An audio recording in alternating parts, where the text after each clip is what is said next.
I'm Editor-in-Chief Crista Alarcon, and I'm here with varsity football coach David Cooper. Okay, so Coach Cooper, there have been obviously throughout the season so many different aspects that we've talked about, but one of the really big things we've talked about is second half kind of being a little rough. Yeah. What are some ways that you think you saw that in the last game? I don't know that it necessarily was bad in the last game.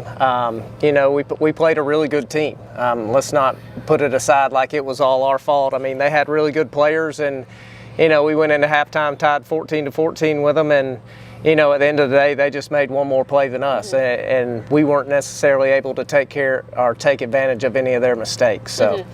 It wasn't a second half, first half thing. I mean, it was two good football teams playing each other, and you know what? We've had it go both ways this year, and this one didn't end up in our favor. But earlier in the season, Central Carroll did end up in our favor. So, it's football. It's competing. It's competitive. So we've had a good season. Yeah, absolutely. Some other things you guys have starting to look ahead a little bit is you have a bye week. You have a bye week this week, and then they have a break between. Oh wait, no, there was a bye week last week. Yeah, we had one 2 weeks ago. 2 weeks before the Jonesboro game. What are some pros and cons of that? And especially also like you have this week off and the next week off, or last week off and this week off. What are some pros and cons of having that? In our case, the pros are, we're pretty banged up. We've had a lot of significant injuries over the course of the season, whether that be in our tight ends, some wideouts, some DBs. It's been a really rough year with injuries, and to our kids' credit, we've had other people step up in those positions and fill those roles, and we've been able to keep it going. So from our perspective, it allows us to try to get healthy in the areas that we're able to get healthy. From the other perspective is you don't really want a bye week, especially not two in a 3-week period. So you feel like it's hard to keep momentum going at times. It's hard to keep the kids interested at times, with all the breaks built in. Sometimes when you feel like you've got something good going, you want to keep running it out there until it's not good anymore. So, you can take it both ways, but we definitely appreciate it through the injury side. That's where we're sitting right now. And just talking a little bit about the Jonesboro game and how maybe some of those injuries affected that, how much of a factor do you think those injuries were for that game? Well, we've had to manipulate our offense a little bit over the past couple weeks to kind of fill some voids that were left by people who had a lot of playing experience, and put some other kids in those roles. So it's really affected us offensively, whether it be in tight end sets or some of our wide out sets. But we're doing the best we can, putting other people in those positions, trying to play catch up on everything they need to know, and then we have multiple people playing both sides of the ball, which is. We've kind of had in the past, but this year maybe a little bit more than other years. We're playing Thomas Cochran both ways, Tanner Vi both ways. Logan's getting some reps on defense. It's just we got to fill in. And when you get to this point, you got to have your best 11 on the field at all time, and that's kind of where we're angling it. Yeah, of course. Also, just talking about the playoff format this year, obviously some things are a little weird, some things are a little off. Your next game is probably going to be away. Yeah. What are some advantages and disadvantages of that, you think?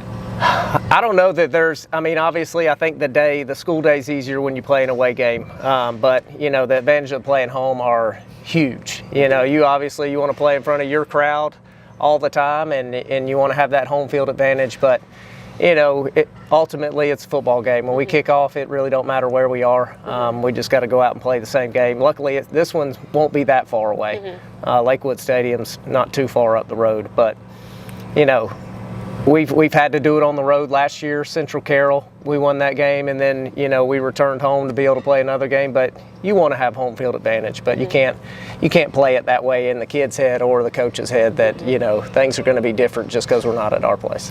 Yeah, of course. And I actually wanted to mention that.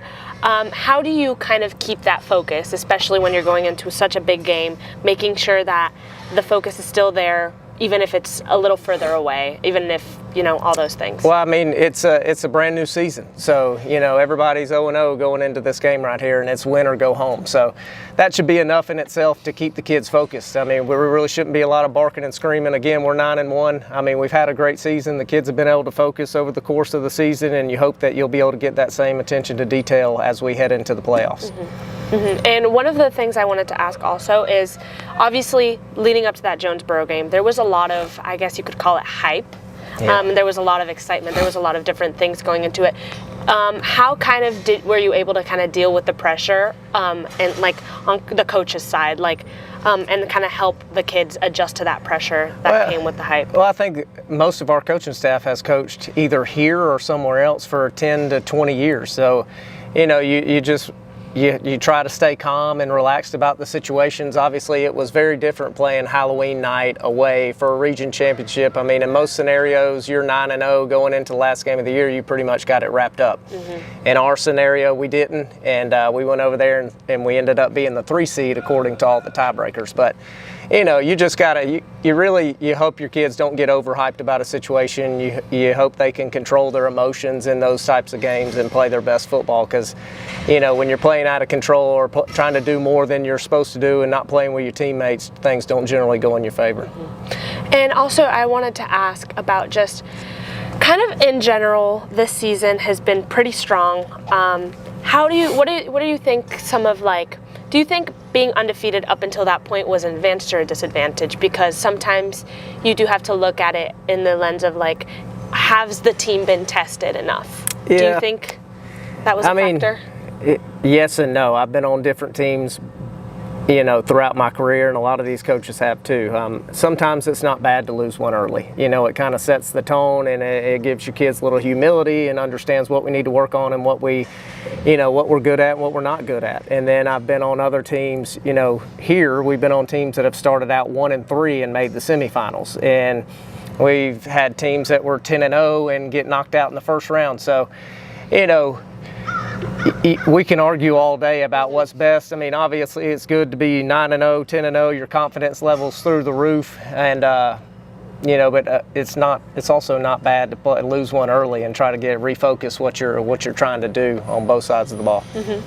And just finally, what are some things you guys are kind of like working on specifically to start off the playoffs and stuff like that? Well, I think we're just trying to clean things up, you know, on both sides of the ball. You know, we didn't play bad last Thursday night, but we definitely didn't play our best. So there's some things we could have done in the game to clean it up, both on offense and defense. Some mistakes that, you know, we made on the field, whether it not pointing anything or anybody out, but it was just an all-together team effort. You know, I think everybody has area to improve, and we're trying to increase that this week headed into the playoffs. Awesome. Thank you so much. You're welcome. Okay, this has been Editor-in-Chief Crista Alarcon. Please be sure to check out more news at theprowlernews.org and follow us on social media at SMHS Prowler.